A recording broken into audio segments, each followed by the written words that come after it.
Okay, good morning, everyone. It comes our usual sharing session of the week, and this time we have the Cambodian labor law, which is quite a challenging one because for me I don't know much about Cambodia, not to mention about the law. So I'm very glad that we have this session today. And before we started, we would like to have a brief introduction of HRM and also myself. My name is Rita Chui. I'm the founder of HRM, and HRM is a HR community whereby we can connect and exchange ideas, hoping that we can add value to each other. And today we are very glad with Mr. Chen Thia from Okay. Cambodia, yeah, who is a very experienced HR practitioner. Currently, he is the VP HR or Suvana Ram, right? Suvana From. Sorry, I may not Yeah. be able to pronounce the name correctly. Investment company provide in Cambodia. I understand that recently he's very, very busy with the soft opening of a hypermarket there. And actually it's a big C there. Okay, so without further ado, I would like to pass the control to him. Thank you, Mr. That's your turn, Mr. Thanthia. Okay, so thank you, Rita, for your good interactions. Yeah. So good morning, everybody. I hope that you could hear me good. Yeah, you can go ahead, Mr. Thanthia. Yeah. Okay. So yeah, I'm Shanti actually. Then today my current position is HRVP in Suvarnabhumi Investment, and I'm also the labor law practitioner in Cambodia for the about 17 years in the HR practice, including the labor law as well. So today I'm glad to present you about the some part of some briefing, main briefing about the Cambodian labor law. And then if you have any question, you can stop me and then read the question. That's okay. Mm-hmm. Yes. So this is not more our the standard agenda.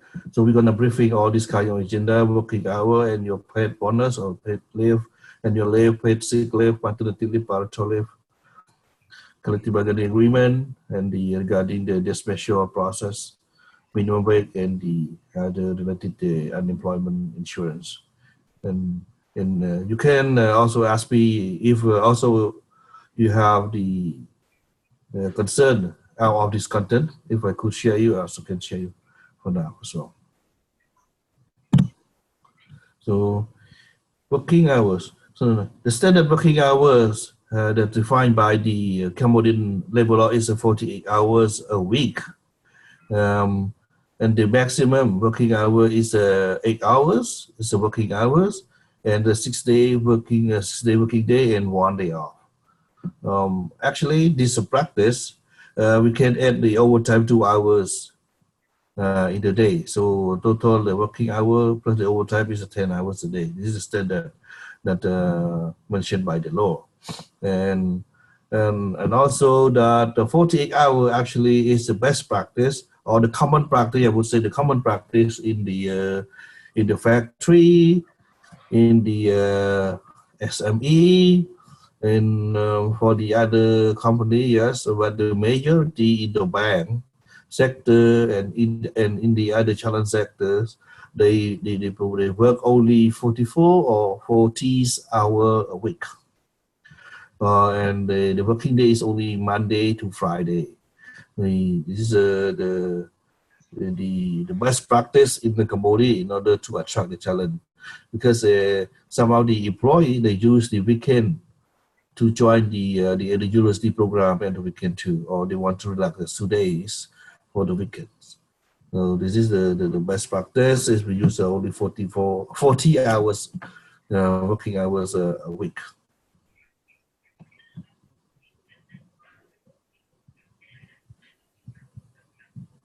Mm-hmm. Okay, so continue to the annual paid bonus. And actually, the we call normally we call the word 13-month bonus. Actually, the 13-month bonus is a common practice, but it is not required by law or recommended by the law to pay it. But if you practice it, it will become a law, or will become, let's say, that a rule for your organization that you have to apply it. Mm. Yeah. The practice it become be the rule for your own organization. Because we have the case that in some factory, they provide a 13-month bonus every year is about 10 years, but then later the business down, the employer would like to cut this bonus, and then in terms of your rule is not clear to the employees, and then also you have been practice for 10 years, and then you want to reject this bonus. We have have a case to the arbitration council, and at the end of the day, the company required to pay. So I see. So I have a question, Mr. Chanthia. yeah, How about if you mentioned that 13-month bonus is a practice, right? Would that be stipulated in the contract? And if it's stipulated in the contract, if employee leaves the company in the middle of year, will he or she be eligible for that? it depends your policy, Rita. Okay. If your policy mention, like for example, you mentioned about the 50% of the bonus is going to be paid before combined year, mean that every payroll or March, because April is the combined year, middle of April. So every payroll or March, you have to pay 50%. So if the employee resigns by end of March, they're supposed to get it. Okay, so it depends on the company policy, right? Okay. Yeah, sure. Understand. Because this is not a mandatory. So the policy should be written clearly on this point and presented to the employee as well. Okay, but if it's a company policy and the company doesn't do it when it happens, can the employee go to the labor court or the labor tribunal to sue the company for not paying them? Yeah, normally it is a kind we call the personal conflict or individual conflict. So then the process is to go to we deal with the company. If the company not successfully deal with the employee, we go to the Ministry of Labor, Department of the Labor Dispute Department to make the conciliation put together. And if not success, we will the case to the court, not to the arbitration or council. Because the arbitration or council is subject to only the collective dispute only. I see. Understand. Okay. Yeah, understand. But I think about 80% company already paid the 13-month bonus in order to attract the candidate, attract the talents. Yeah, that is true. Yeah. So paid leave, and actually in Cambodia, I think it's quite good as well in terms of paid leave, 18 days a year. Very good. Yeah. But when you have a completed year, but if you join mid of the year, it's subject to prorate calculations. For example, if you join in the first of the July, and then you have probation 3 months. After probation 3 months, some company they practice to give you the let's say 18 days divided by 2, it call 9 days. You are eligible for 9 days for the first year that you entitled. I see. Yeah. Wow, very good. You know, in Hong Kong, we start with 7 days. And you are quite busy. You don't need to take leave. Yeah, so Cambodia is very lucky. I'm very lucky. And then the 1 day increasing every 3 years. Wow, so good, huh? Yeah. Yeah. And then so far the problem is about it, no cap of the limitation mentioned in the labor law. So some companies they practice 23 days, some companies they practice 25 days the maximum in terms of the increasing. 18 days plus 7 day maximum. Some companies they apply 50 days plus 5 days the maximum total of the annual leave. Yeah. And at the end of the contract, the annual leave subject to be paid as well. Yeah, I see. Yeah. For paid sick leave, okay. The sick leave will be divided by the period of the sick leave. I mean that is a long leave with the medical certification proof by the doctor or by the hospital. So we could accept it as a sick leave. But if sick leave without a medical certification, we will not accept it. Yeah. Okay. But this shall be written in also your internal regulation properly. Yeah. Because in some company they practice that if you take let's say the normal sick leave, like you have a diarrhea, cold, just only 2 days or 3 days maximum, you are not required to show the sick leave, the medical certification. But if more than 3 days, you have to prove with the medical certification. So this they already mentioned clearly in the internal rule regulation. Then I have a question here. You mentioned that 100% of salary to employees for sick leave taking on the first month, right? And then second and third month, 50% and so forth. So does it imply that I'm eligible for 30 days of sick leave in the first month, and that I'm eligible and I will be paid with 100%? Does it mean that? Yeah, actually it means that the sick leave you have the entitled maximum only up to 6 months. Yeah, up to how up many days? to 6 months. 6 months. 6 months. But Yeah. you mentioned that in the first month. Yeah, for during the 6 months, if you on the first month you are to be paid 100% of your salary, meaning you got to pay full of your basic salary. But if the first month, in the first month I take all days. That means I don't go to work for the first month, so I'm still eligible for 100% of the pay. Yeah. Wow, so good. Once you have the proof with the when you have the proof with the consultations from the doctor or from the hospital. So for the first month starts from the first of each month, right? Any day we call actually the first month it could be called from day 1 to day 30th. Okay. And we count in the calendar day. Okay, from the 1st to the 30th. Okay. Yeah, and back to the annual leave. For the annual leave, we will count only the working days, exclude the day off, and the public holiday as well. Or the annual leave. Yeah, I forgot to mention that. Sorry. Okay, I understand. Yeah. Okay. So for the sick leave, we count as a calendar day. Okay, calendar days. Okay. Okay, understand. So after 6 months, the company had the rights to negotiate negotiate for the contract termination.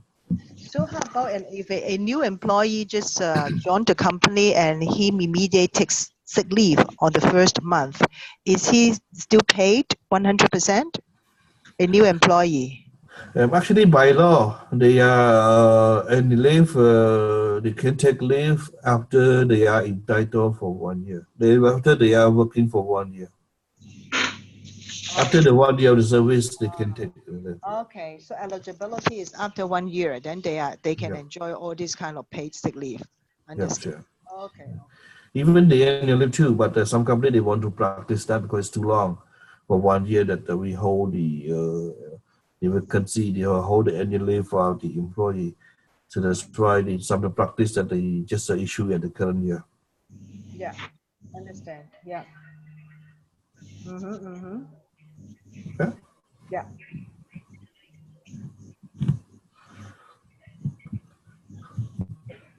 For maternity leave.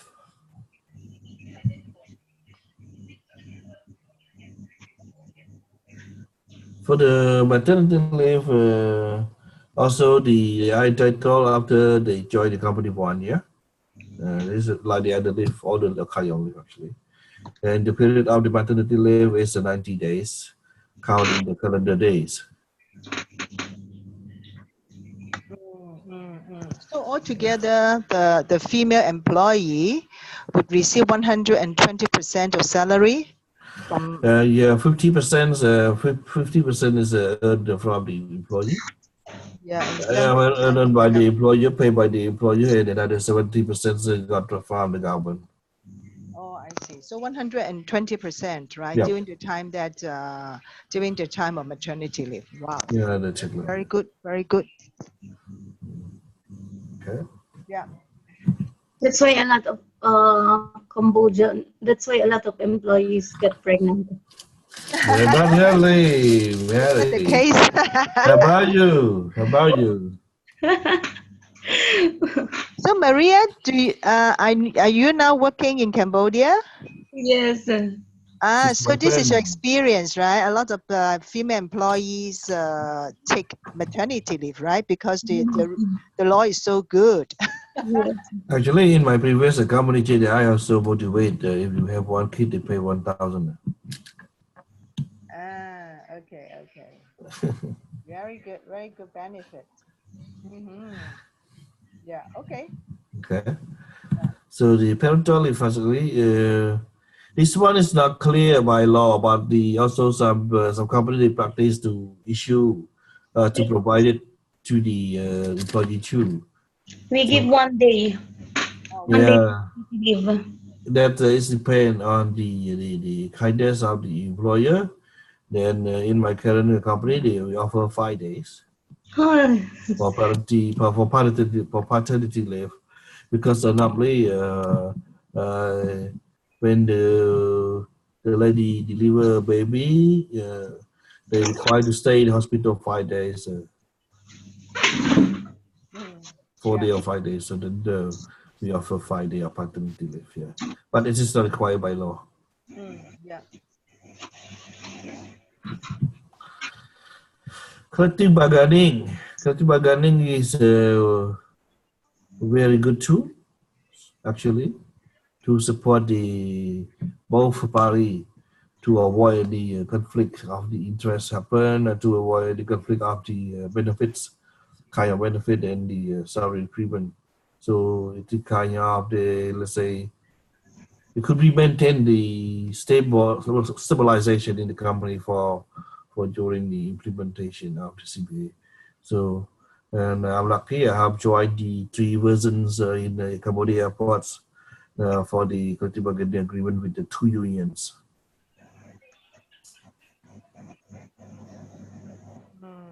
I see. So for this CBA, right, collective bargaining agreement, does it only apply to companies who have a trade union? Yeah, well, actually, if you don't have the trade union, you also can work it with the worker representative, but invalid for only 1 year. Oh, only for 1 year. Okay, understand. Yeah. So joining in trade union is not compulsory in Cambodia. That's Can I not say that? compulsory. Yeah, it's not compulsory for the trade union joining as a member. Yeah, and we try to avoid it as well. Oh, really? Why? Yeah, because let's say I would say that it's a kind of different system between the European or Western side union perception. But in Cambodia, they somehow they think the perception of the union is differently. You know, they think that if they don't complain, if they don't complain, they don't the employer will not consider to offer. But this in the Western side, the union they have a good knowledge, and then they have a specialist inside the each sector or industrials that can develop or improve the productivity of the company. But in here is let's say just only form a team they can perform a union. Okay, so what is the benefit for the employees if they have joined the trade union? Actually, it depends on the environment of the company. I would say, when the company have a good environment and so on, they don't care much. They don't care. They don't concern about the union trade union. And some companies they have a good practice in terms of industrial relations that work closely with the worker representative, or we call shop steward by law. And then that we can listen voice of the employee properly and discuss on the issue, the solve deal with the any internal conflicts properly. So I think they don't need to go to the union side. If we don't control on the industrial relation part for the big side company, and then the small issue become the big issue, and then also a lot of rumor created and so on, so that they become a low trust with the employer. This is the time that the union side can be go in and then lobby the employee to create the union because they want to gain the trust to get the trust from the our employee, and the employee just give them the right to become their representative in the name of the employee to negotiate with the employer for any working condition and the benefits of increment and so on. I see. I see. Do employees have to pay anything to the trade union every month or every year? Yeah, they can. This depend on the policy actually, but the practice they contribute the monthly fee. They pay only about like 25 to 50 cents. Okay, per month, right? Yes. It depends, and it depends on the union. They have the agreement with our employee. There's some company they only pay 1,000 real for the like kind of factory sector. Some employees pay 2,000. Yeah, but then also in my previous company, my airport, they collect $1 It per month. depends on the union. It depends on the union have the agreement with the employee, and then they submit the agreement that they have been dealt with the both parties, sent to the employers, and the employer they are required to support the union in terms of the deduction the salary of the employee in terms of this fee, and then pay to the union. Yeah. Yeah, I understand. Because the concept of trade union is not that popular in Hong Kong. It's not that common in Hong Kong. We only restricted to a few professions or a few business. So it's not that common or popular in Hong Kong. That's why I'm very interested in this trade union in Cambodia. How does it work and so forth. Yeah. That's why in the company they try to get the best practice in terms of how to deal the complaint of the employee, how to receive the complaint and then give the feedback properly. Yeah. And then the practice is become a tool in the company that management required to practice it properly. So to avoid any, let's say, small conflict to become a big conflict and then to become a big problem. Yeah, I understand. Yeah. Yeah. And also the union, they always some employee they trust on the union when they, let's say, they have the issue with the contract termination that have been done by the employer side, so the union have the, let's say, more powerful to support them in the dealing up to the arbitration or cancel or the court. Yeah. Got it. Yeah. Okay. So the valid of the CBA is not exceed 3 years, and if during the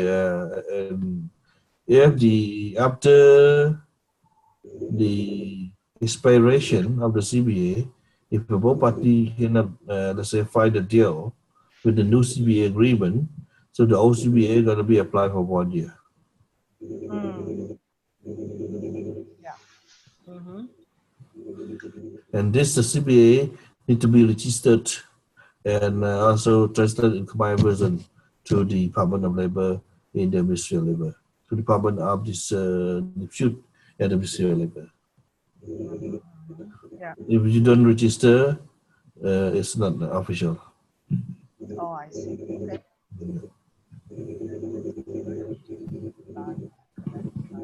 Okay.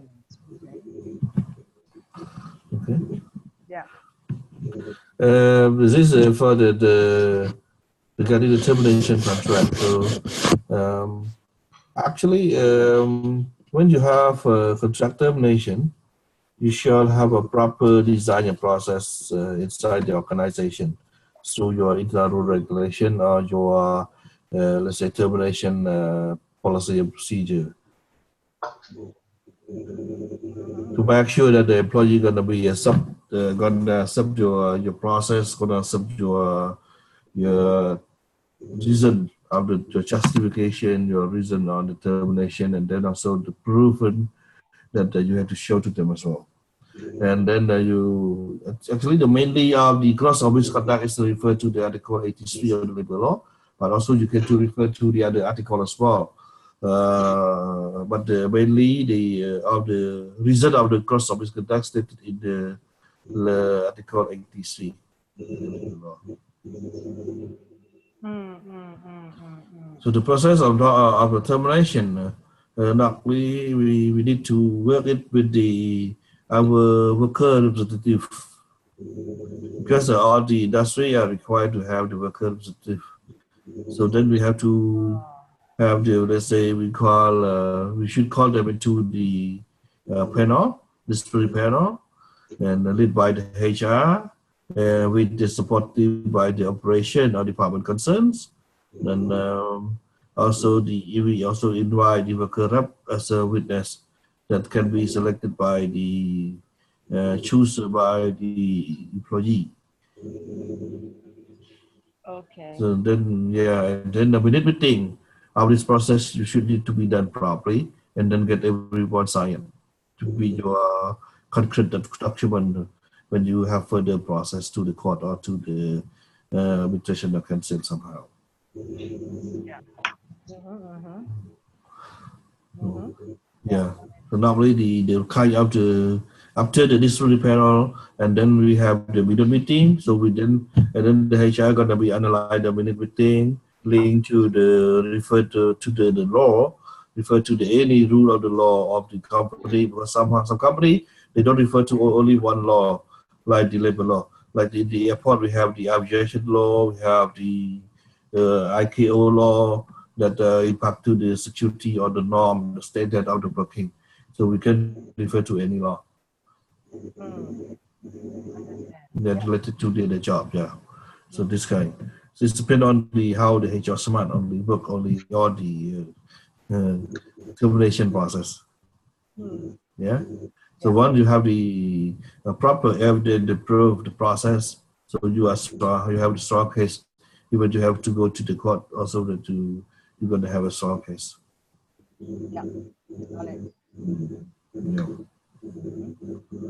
So normally in the Cambodia, the worker, the union side, they try to use these we call the individual conflict, because termination one guy like this is called individual conflicts, and then the union side they try to add up to the other conflict linked to the working condition, and then they put it together as a collective conflict.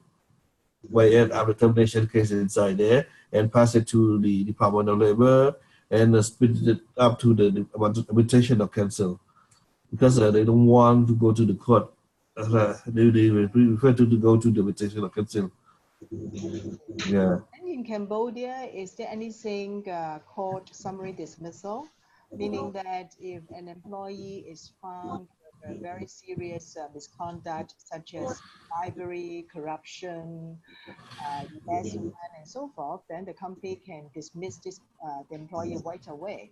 So does it have this kind of summary dismissal in Cambodia, and how do they handle it? Yeah, actually, the dismissal we call cross-organ conduct. This is kind of dismissal.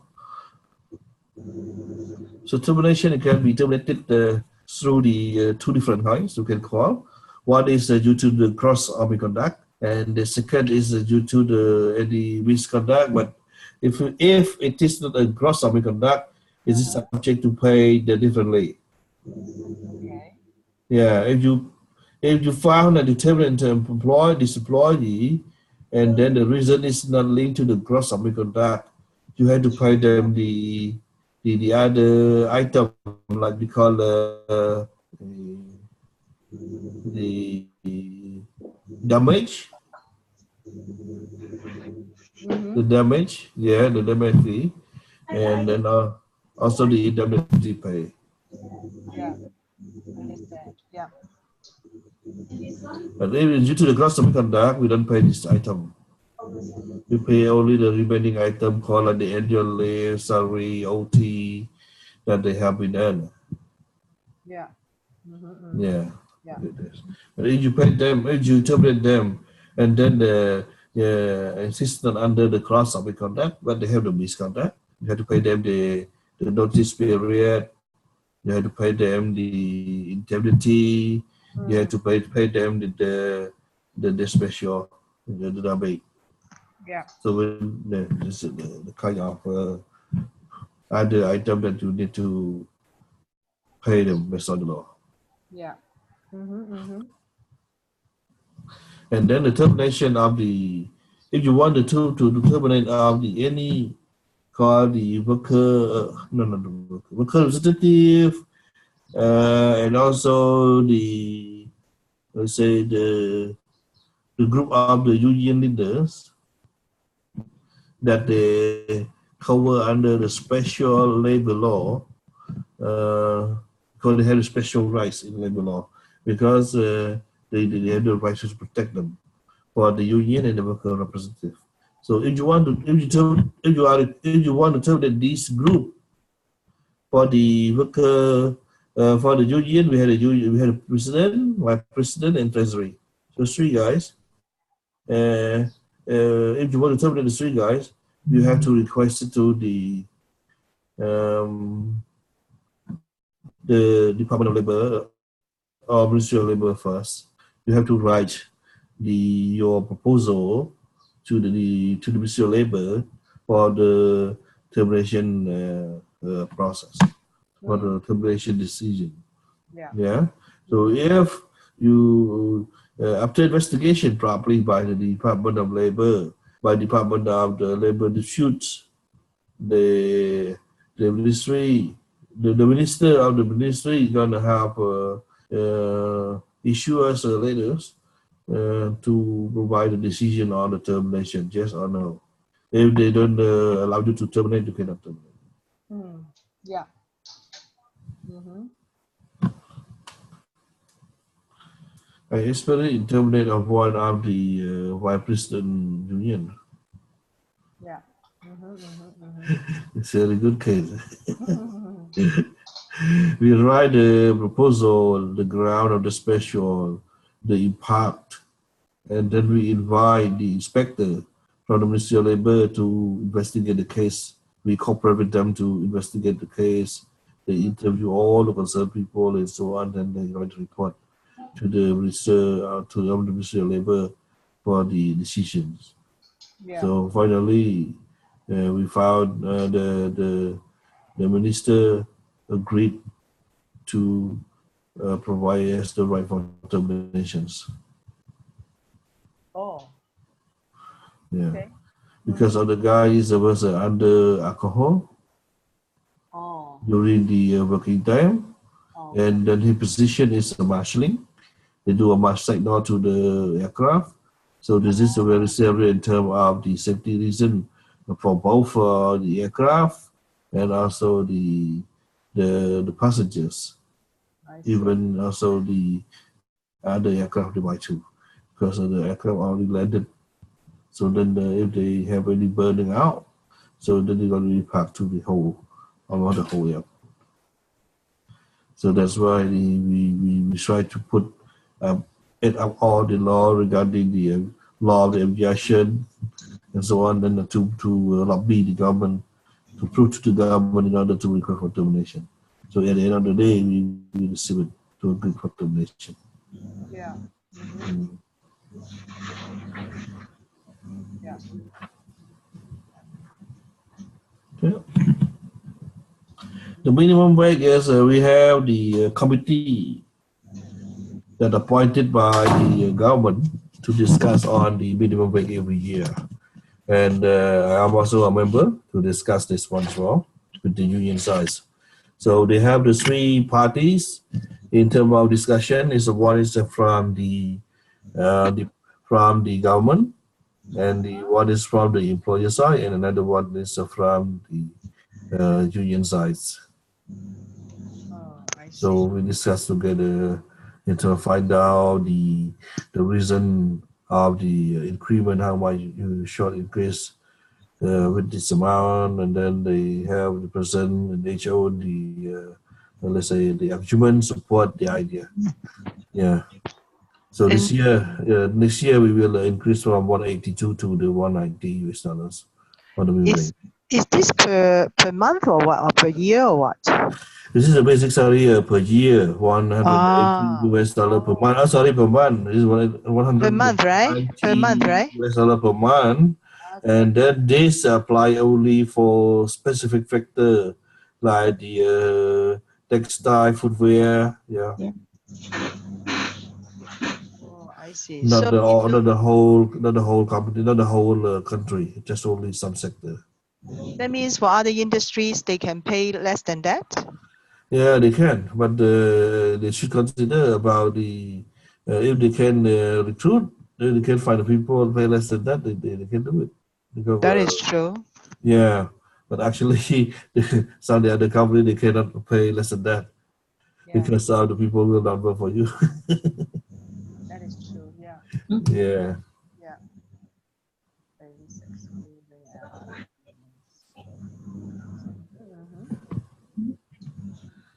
Okay. Yeah. So we call the SF is called this is a kind of the security fund launched by the government. So the security fund, we have the two part for now. One is a work-related accident and one is a healthcare. So the employer is required to pay it for the with day 3 to all the employees from the day 1.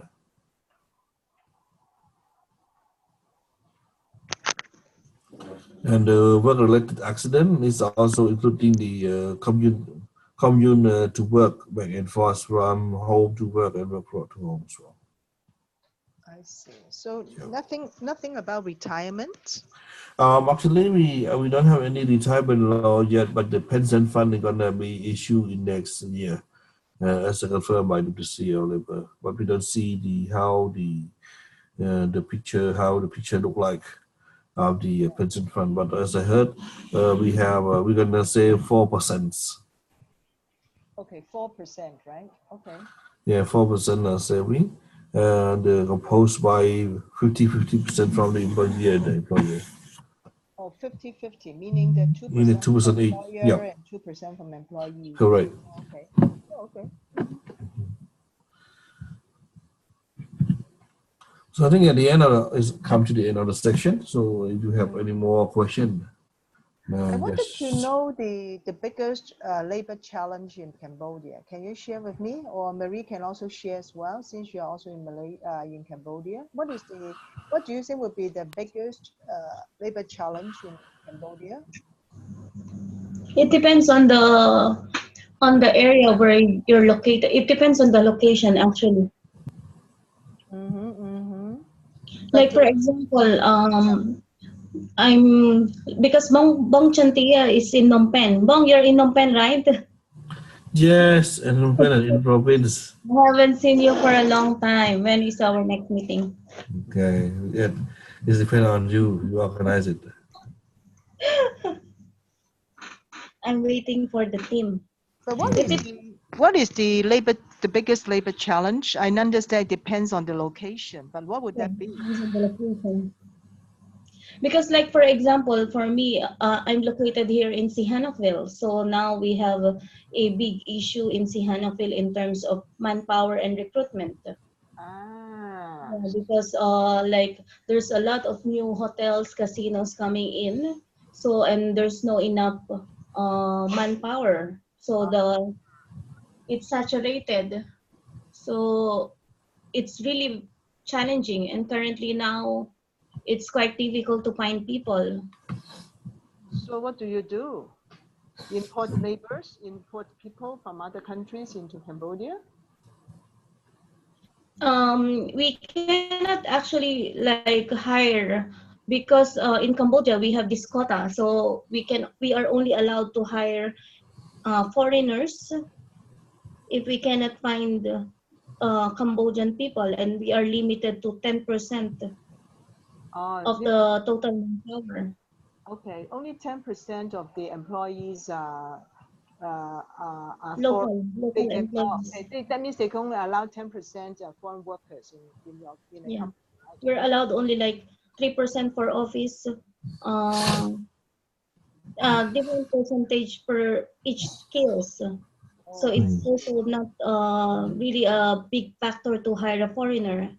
And although I'm an expat HR, I'm still leaning to hire local people Yeah, rather than to hire expats. that is true because of the cost issue and a lot of the things that you need to Yes, consider as well, right? yes.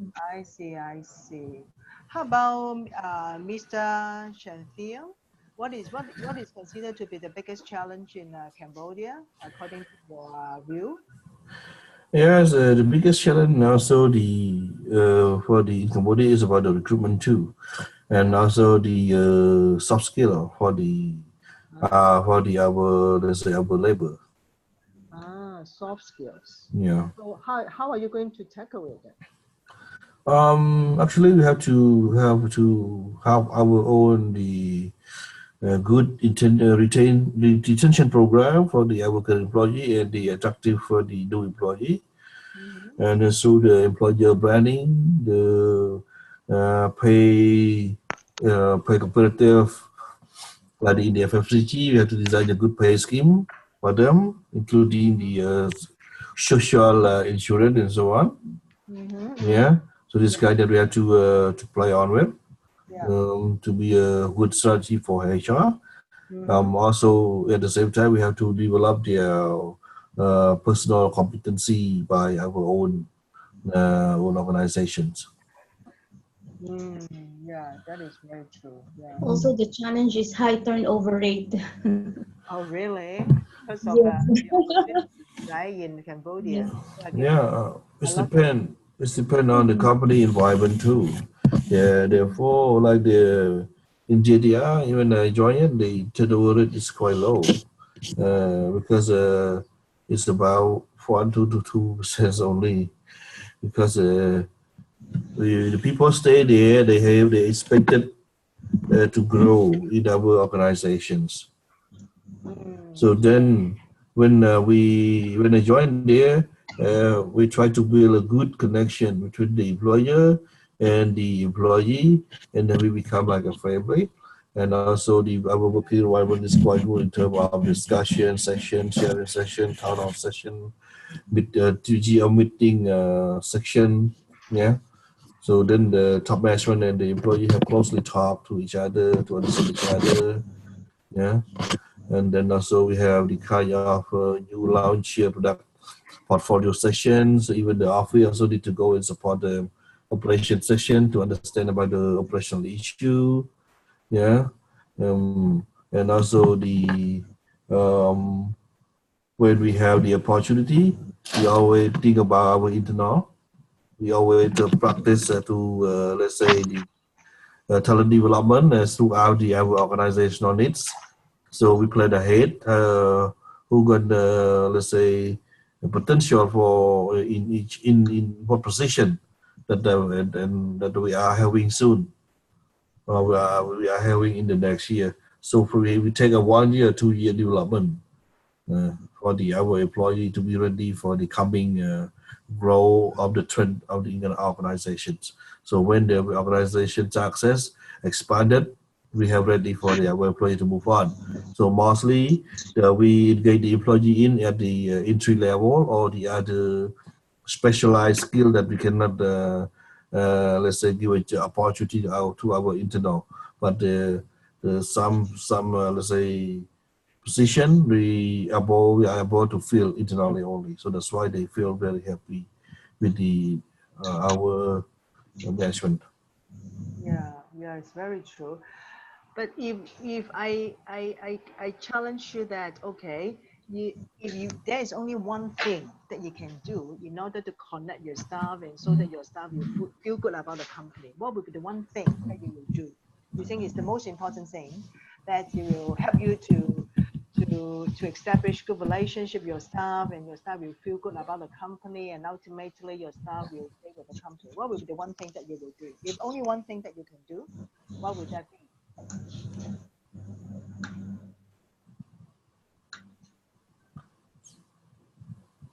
So the employee engagement is very important. Ah, Yeah, I Yeah. agree. Employee We also have engagement. the even we are small at that time. We also have done our employee engagement survey to ah, understand about the needs of the Employee. employee, the expectation from the employee to through our top management, and we listen to them. Even we build a new office from the when we have the moving the rep office from the small office located with our distributor, we become to our own office.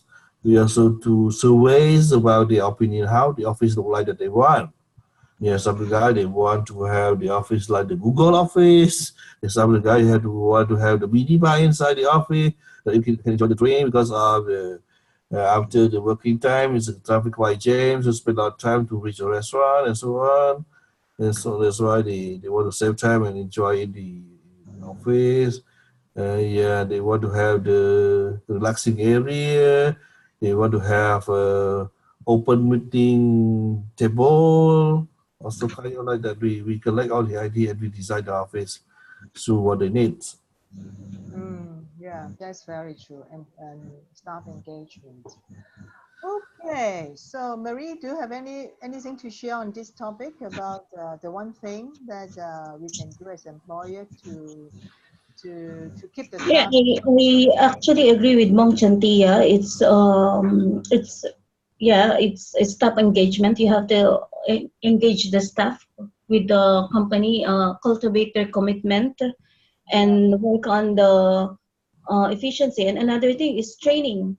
Training is very important and integral part for mm, them to really like work efficient at the same time. yeah, They will grow within the company. So if you provide them with the right training and the right skills and knowledge, then they will stay. At the same time, they can grow with you. yeah, that is true. Okay, Yeah. so do you have any things that you want to share with on this occasion? Eh, I think for now just only provide the first section on the let's say the main information related to the main labor law in Cambodia. And Yeah, then later I might talk to consider about the how can we share the some process, yeah, yeah, in terms of dealing with the labor law inside organizations. How can we build a good process in terms of industrial relations in order to engage our employee? yeah, Yeah, also for this. yeah. There are lots of things to learn from there as well. Okay, so I think if no other comments from both of you, or yeah, so now we will conclude the session today. And once again, a big thank you to Mr. Chen Theo for spending your Yeah. Sure. time on this presentation. And as I mentioned earlier, we'll organize a watch party so that other people can also know more about the labor law there in Cambodia. Okay, so that's the end of the session today, and have a very great weekend. Thanks a lot. Okay, bye Okay, thank bye. you. Thank Bye you. Bye bye. bye. Bye Bye bye. bye, Barry. Bye bye, Richard. Bye. Thanks. Bye bye.